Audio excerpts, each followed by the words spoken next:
Hello guys. So ito na yung mga na-harvest kong patatas last year. Ayan. Ang daming hindi nakain kaya ito kukuha ako dito ng itatanim ko.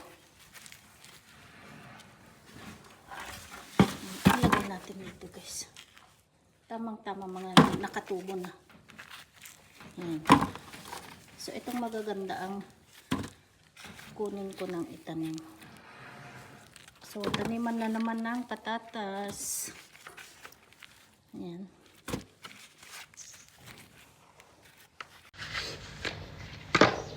So eto guys. Ito ibang variety naman to. Pang French fries. Ayan, mahahaba.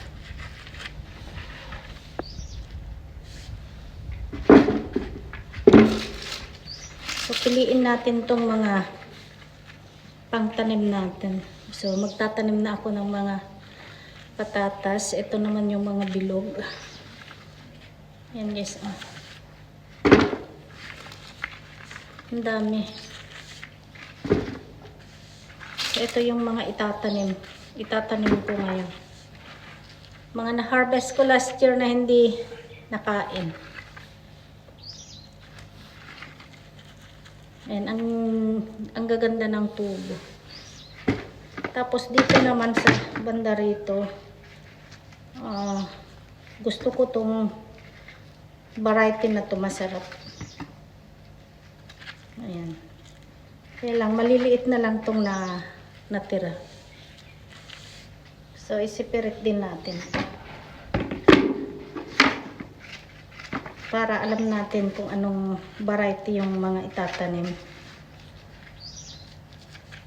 Ang dami kong itatapon.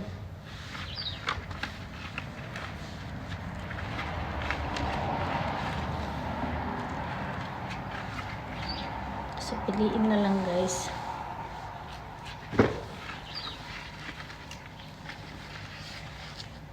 Grabe, ang lalaki na ng tubo. Pero mas maganda itong ganitong mahaba, gusto ko rin.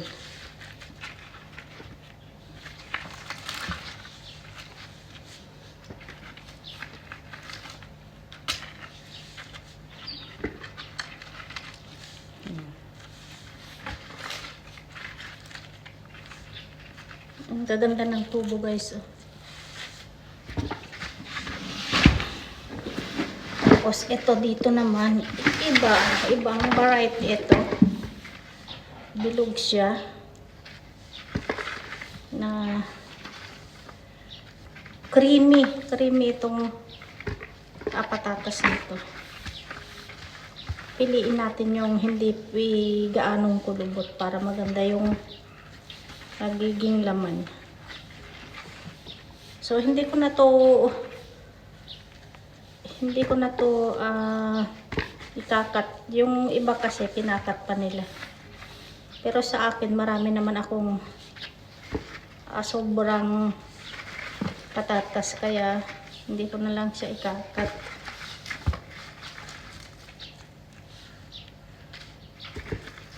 Marami tayong variety ngayon na itatanim.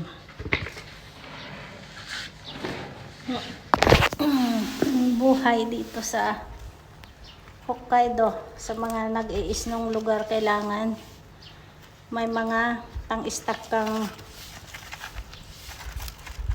gulay pag winter. Ayan guys, dito ako magtanim ng patatas sa loob ng greenhouse. Ayan. Tapos dyan, dito banda, tataniman ko to ng gabi.